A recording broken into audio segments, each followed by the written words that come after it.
Bienvenue au bulletin d'information à Top News. Bonjour à tous. Au sommaire. Syrie. Kerry admet que Washington doit dialoguer avec Assad. Nucléaire iranien. Kerry rencontre son homologue iranien Zarif à Lausanne. Yémen. Le Premier ministre annonce la levée de son assignation à la résidence par les Houthis. Voici les détails. Les autorités américaines doivent dialoguer avec le président syrien Bachar al-Assad pour mettre un terme à la guerre civile en Syrie, a déclaré dimanche le secrétaire d'État américain John Kerry. Au final, il faudra négocier.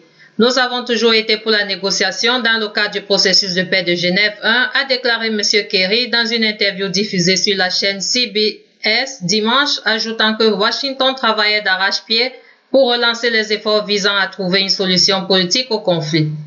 Depuis 2011, la Syrie est le théâtre d'affrontements violents entre les troupes gouvernementales et des groupes armés de différentes provenances réunissant entre autres des mercenaires étrangers. Selon l'ONU, le conflit a déjà fait plus de 200 000 morts.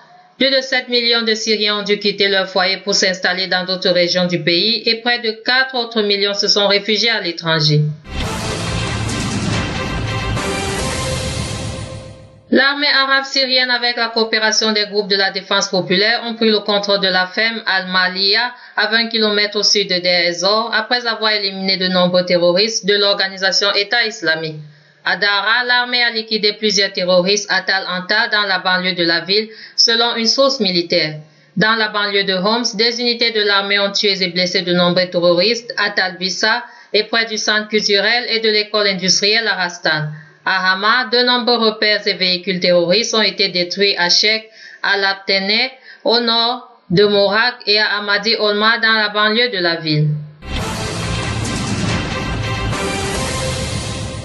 Le chef du courant patriotique libre Michel Aoun s'est opposé dans une interview parue lundi à une prorogation des mandats du commandant en chef de l'armée libanaise et du directeur général des forces de sécurité intérieure. Toute extension de leur mandat est une violation claire de la loi, déclare M. Aoun au quotidien Al-Safir. Le mandat du commandant en chef de l'armée, le général Jean Karouagé, expire en septembre prochain, tandis que celui du directeur général des forces de sécurité intérieure, Ibrahim Basbous, vient à son terme en juin. Deux autres officiers devront être nommés à la tête de l'armée et des forces de sécurité quand leur mandat aura expiré, préconise le général Aoun. Il estime à cet égard que la décision de prorogation de ces mandats ne revient pas exclusivement au ministre de la Défense et de l'Intérieur, mais concerne tout le gouvernement. M. Aoun nie par ailleurs avoir proposé que son gendre, le général Chamel Roukos, chef des commandos de l'armée, soit nommé à la tête de l'institution militaire. Si l'Occident ne respecte pas ses engagements sur le nucléaire, l'accord sera annulé. C'est ce qu'a déclaré le chef de la diplomatie iranienne peu avant sa rencontre lundi matin avec le secrétaire d'État américain à Lausanne pour un dernier effort en vue d'un accord historique sur le programme nucléaire de Téhéran. L'accord doit abroger toutes les sanctions imposées contre l'Iran, a précisé Mohammad Javad Zarif, cité par le correspondant d'Al-Manar. Il a ajouté que conformément à cet accord, le dossier nucléaire iranien ne devra plus être saisi par le Conseil de sécurité de l'ONU.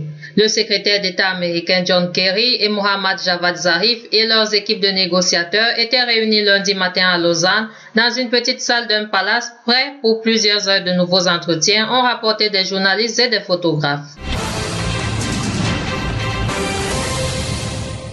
La milice chiite des Houthis au pouvoir à Sanaa a accepté de lever l'assignation à résidence imposée depuis près de 2 mois au premier ministre démissionnaire du Yémen, Khaled Barra, a annoncé lundi ce dernier sur sa page Facebook. M. Barra a ajouté que cette mesure concernait également ses ministres assignés eux aussi à résidence à Sanaa depuis le 19 janvier, soit 3 jours avant la démission du gouvernement sous la pression des Houthis, laissant entendre qu'il était désormais libre de ses mouvements. M. Baha a indiqué qu'il allait quitter Sanaa pour un moment afin de rendre visite à sa famille basée dans le Hadramout sud-est. M. Baha est originaire d'Aldès, une localité située à 100 km à l'est de Moukalla, chef-lieu de Hadramout. Autre titre. Un commandant afghan soupçonné de s'être rallié à l'organisation État islamique a été tué dans une frappe aérienne afghane dimanche dans le sud de l'Afghanistan, a annoncé lundi le ministère de la Défense. Hafif Walid était le successeur et le neveu du Mollah Abdul Raouf Kadhim, qui avait lui-même été tué dans une frappe de drone de l'OTAN début février, a précisé le ministère. Il a été tué dans une frappe aérienne de l'armée afghane dans le district de Sangin, dans la province de Helmand, avec 9 de ses hommes et 6 autres ont été blessés, a précisé le ministère dans un communiqué. Hafif Wadid dirigeait un groupe de l'État islamique dans le Helmand depuis la mort d'Abdul Raouf Kadhim, a déclaré à l'AFP Zamin Ali, chef d'état-major pour la province de Helmand, en confirmant sa mort. Enfin, le premier ministre israélien sortant Benjamin Netanyahu a lancé lundi ses dernières forces dans la bataille des législatives en se posant comme le garant de l'unité de Jérusalem, au contraire selon lui de son adversaire Isaac Herzog. Au cours des derniers jours de la campagne, le premier ministre conservateur, sous la pression des sondages défavorables, s'est démultiplié dans les médias et a accusé de manière répétée son concurrent travailliste d'être prêt à diviser Jérusalem en 2 parties, israélienne et palestinienne. M. Netanyahou devrait se rendre lundi midi dans la colonie de Har Homa à Jérusalem-Est, quelques heures avant la fin officielle de la campagne à 19h-17h GMT.